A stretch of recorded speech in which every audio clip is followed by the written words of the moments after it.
Bienvenue à cette édition rétrospective de la semaine du Journal de la Ville que nous vous convions de suivre avec beaucoup d'intérêt. À quelques mois de la tenue des 9e Jeux de la francophonie à Kinshasa, les armes s'apprêtent et les choses se précisent. C'est la raison de la séance de travail qui a eu lieu entre le Premier ministre Sama Lukonde, le ministre de l'intégration régionale et le directeur national des Jeux de la francophonie, Isidore Kwanjangemo, le 14 janvier 2022 à Kinshasa sur l'état d'avancement des travaux. Décidément, le Comité national des Jeux de la francophonie travaille de jour comme de nuit pour la réussite de cette grande messe francophone des arts et du sport. Au sortir de cet entretien, Isidore Kwanjangemo donne quelques précisions. Il est vrai qu'on a pris beaucoup de retard pour les infrastructures. Mais là, la solution est en train d'être trouvée parce que toutes les entreprises vont devoir signer de nouveaux contrats, être payées et reprendre les travaux rapidement pour que nous ayons ces infrastructures à temps pour l'organisation des Jeux en août 2022. Alors nous avons proposé que, comme ça s'est fait ailleurs en Beyrouth, à Nice en France, dans les éditions précédentes, on a logé les athlètes dans des cités universitaires et nous avons pensé que les cités, donc les hommes de l'université de Kinshasa, avaient été rénovés sur l'initiative personnelle de son Excellence, M. le Président de la République. Et maintenant, ces hommes sont pimpants neufs. Nous pouvons les mettre à disposition. Nous allons également faire quelques investissements, notamment en mettant les fibres optiques, en renforçant les systèmes de l'eau et de l'électricité, en aménageant les sites et les terrains des Jeux.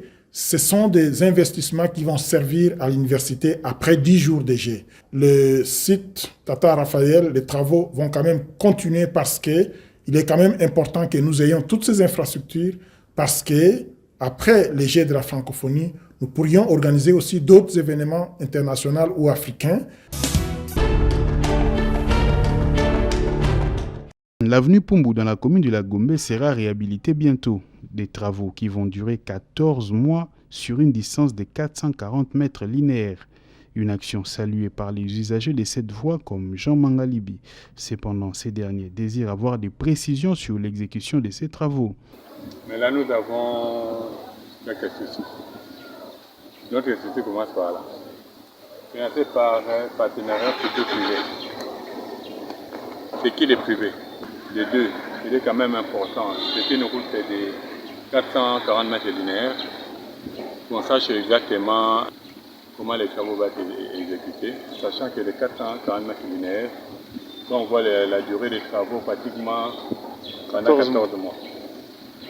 Alors, si on prend les 440 mètres, on divise par 14 mois, on va voir que par mois, ils vont commencer à faire 31 mètres. Jean Mangalibi dit ne pas être d'accord avec les choix de l'OVD pour l'exécution de ces travaux et invite les députés à pouvoir interpeller les ministres des infrastructures et travaux publics quant à ces. On voit là au fil de voiries de drainage.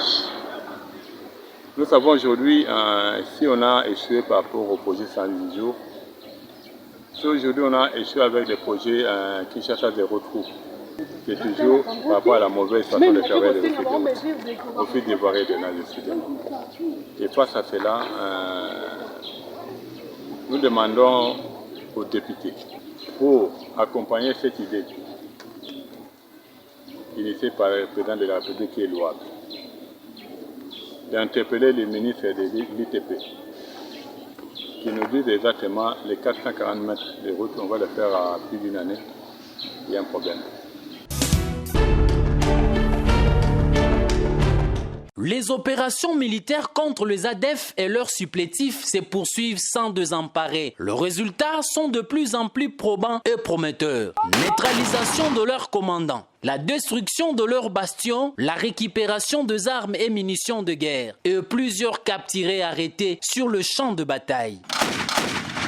Dans la foulée, les forces loyalistes assurent et protègent la population, mais aussi ils consolident la sécurité dans des zones conquises en territoire d'Irumu. Par conséquent, on observe le retour de la population dans leurs milieux respectifs, ainsi que la libération de plusieurs compatriotes congolais, jadis otages des terroristes ADF MTM depuis 2 mois. Dieudonné Lossa, coordonnateur de la société civile de l'Ituri, remercie les autorités militaires de l'état de siège d'avoir sauvé la vie de 8 civils parmi lesquels le peuple autochtone.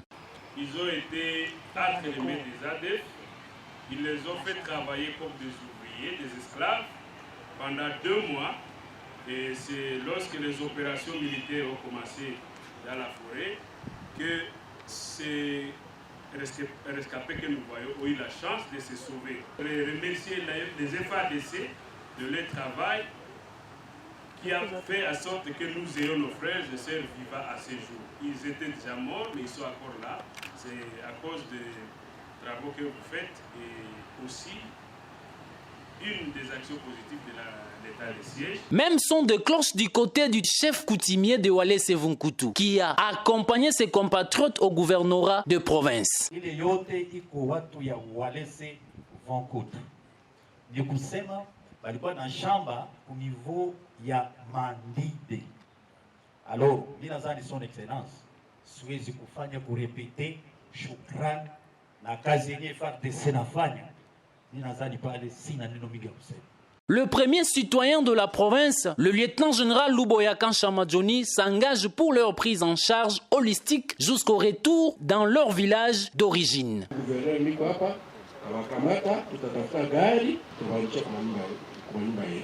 Rappelons que 8 mois déjà, jour pour jour, les gouverneurs militaires disponibilisent les moyens logistiques facilitant le retour volontaire de la population en chefferie d'Andissoma, Mobala, Basili, Abaye Maboga, Tchabi, en territoire d'Irumu où les habitants aspirent l'ère de la paix.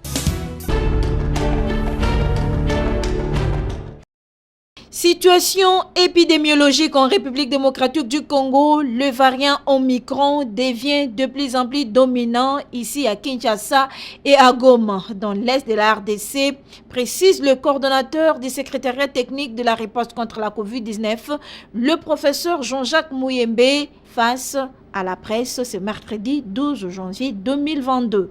Au moment où nous parlons, le variant Omicron devient le variant vraiment dominant ici et au nord Kivu.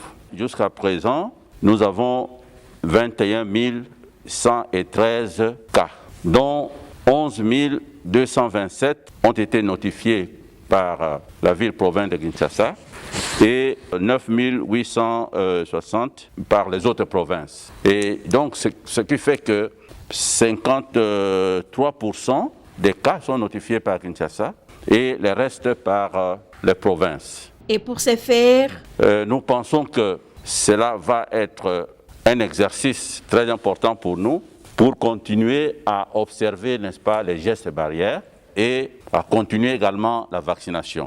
Un relâchement dans ces 2 domaines peut vraiment nous coûter cher. il est temps de rompre l'hésitation à la vaccination, insiste le professeur Mouyembe.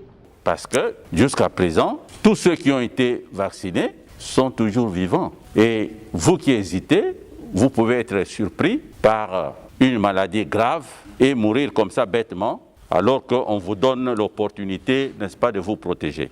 Dans les tout prochains jours, les équipes du secrétariat technique de la riposte contre la COVID-19, la CREC et le PCI seront largués sur terrain pour transmettre le message des luttes multisectorielles contre la COVID-19 dans les différentes provinces de la RDC. La mission que le président nous a confiée est une mission très délicate et très importante et nous devons mener cette mission jusqu'au bout. La lutte contre la pandémie COVID-19 n'est pas seulement médicale, c'est une lutte multisectorielle. Et nous pensons que notre commission, la CREC et la PCI, doivent jouer un rôle très important au niveau des provinces.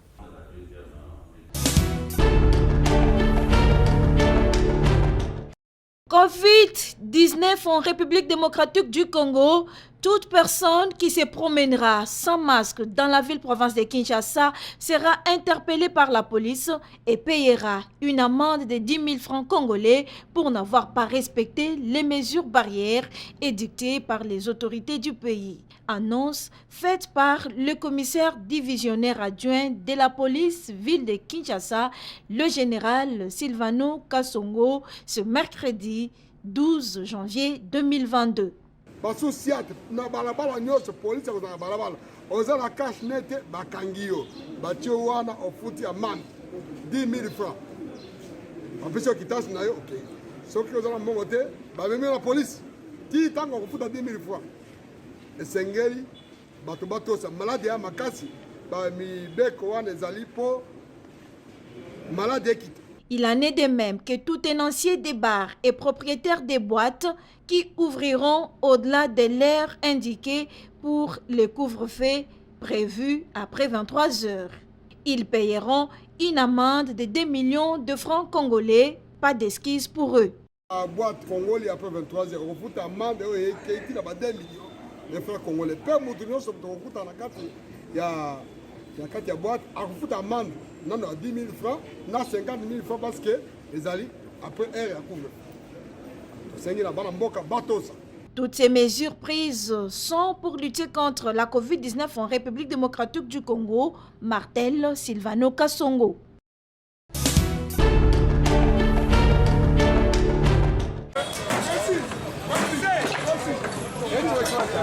Descente musclée ce mercredi 12 janvier 2022 dans les rues de la commune de Lingwala, organisée par le bourgmestre de cette municipalité, Augustin Kama, pour mettre à terre les marchés pirates et hangars érigés le long des emprises publiques.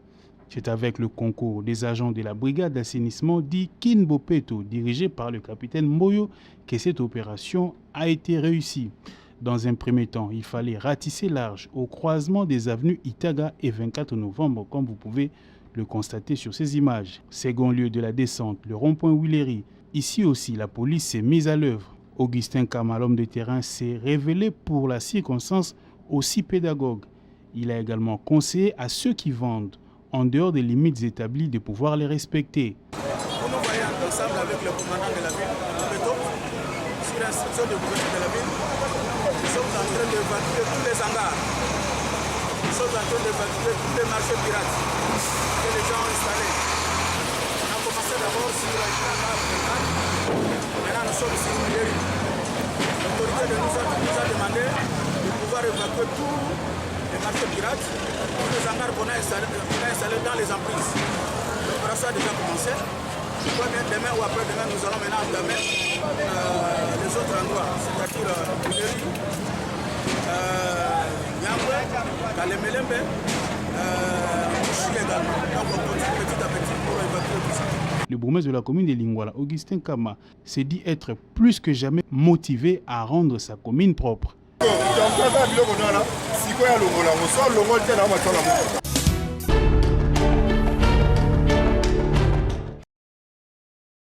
Un tweet sur la démission du premier vice-président de l'Assemblée nationale, l'honorable Jean-Marc Kabound Akabound, s'est vite répandu dans les réseaux sociaux. Je cite: en ces jours, je prends la décision de démissionner de mes fonctions de premier vice-président de l'Assemblée nationale. Ainsi s'ouvre une nouvelle page de l'histoire qui sera écrite avec la sueur de notre front qui coulera chaque jour qu'on affrontera les brimades, humiliations et tortures. Un tweet piraté selon plusieurs sources qui confirment que ce tweet n'est pas de Jean-Marc Kabound et jusqu'à présent, il n'y a aucune lettre officielle de démission du premier vice-président de l'Assemblée nationale. Et d'ailleurs, lui-même s'est exprimé. Nalito Tosali. Vous savez que je ne suis ni traître, ni affairiste, ni pour intérêt personnel. Nous avons tous combattu. Autocom sa partie et c'est qu'ils allaient les vendre. La décision, bien les décisions qui vont suivre, les heures à venir.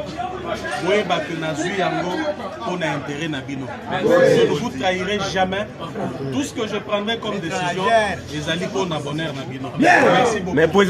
Et le président de l'Assemblée nationale, Christophe Mbosokou Diampouanga, qui s'est rendu chez les premiers vice-présidents de l'Assemblée nationale pour les consoler pour la vandalisation de sa maison, s'est adressé aux combattants trouvés sur place en ces termes.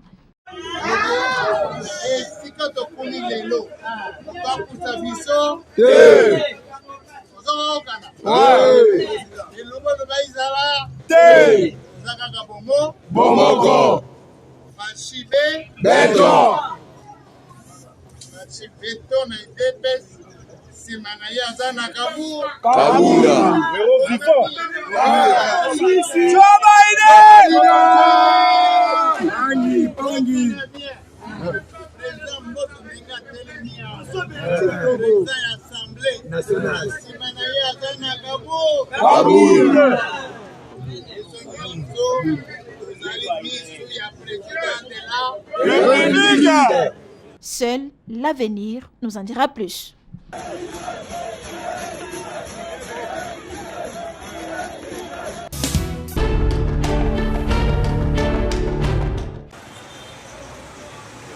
Vacances parlementaires des députés provinciaux dans la ville de Kinshasa, l'honorable député provincial Gilbert Oumengombe ne dort pas sur ses lauriers. Il a ce jeudi 13 janvier 2022 effectué une descente au quartier Malueka, commune d'Engaliema, son fief électoral, pour se rendre compte des difficultés que connaissent ses électeurs et amener leurs préoccupations à l'Assemblée provinciale. Oumengombe était au terrain Régie des eaux où il a constaté une fuite d'eau des tuyaux de la Régie des eaux. Ici, les jeunes du quartier Malueka ne peuvent plus jouer au foot sur ce terrain car empêchés par ces eaux et de gros véhicules parqués dans cet espace de loisirs des enfants. Après ces constats, au terrain Régie des eaux, l'honorable Oumengombe s'est rendu au marché pompage, appelé Wenze ya pompage, où les mamans n'ont pas d'espace pour vendre et pourtant elles payent leur ticket tous les jours à la commune.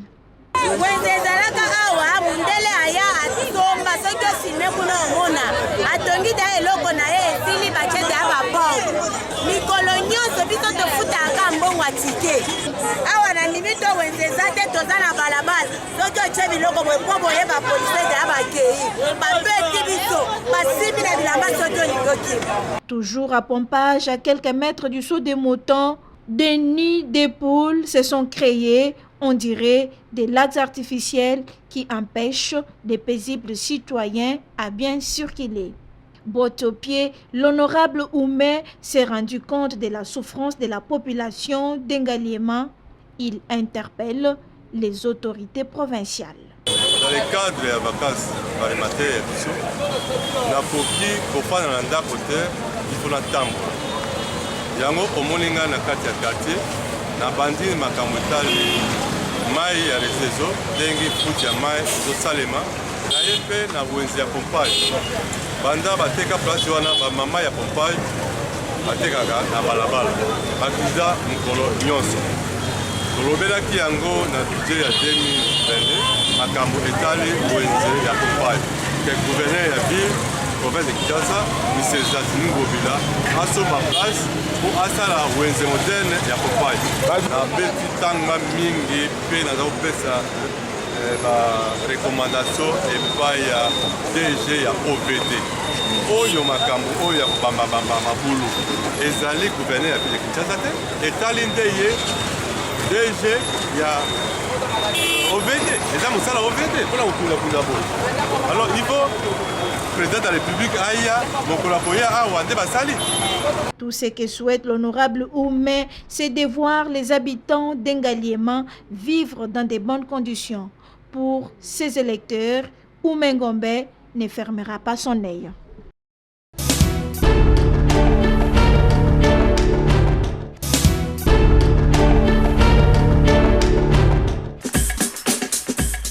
Fin de cette session d'information rétrospective. Merci de l'avoir suivi et déjà bon début de semaine à tous.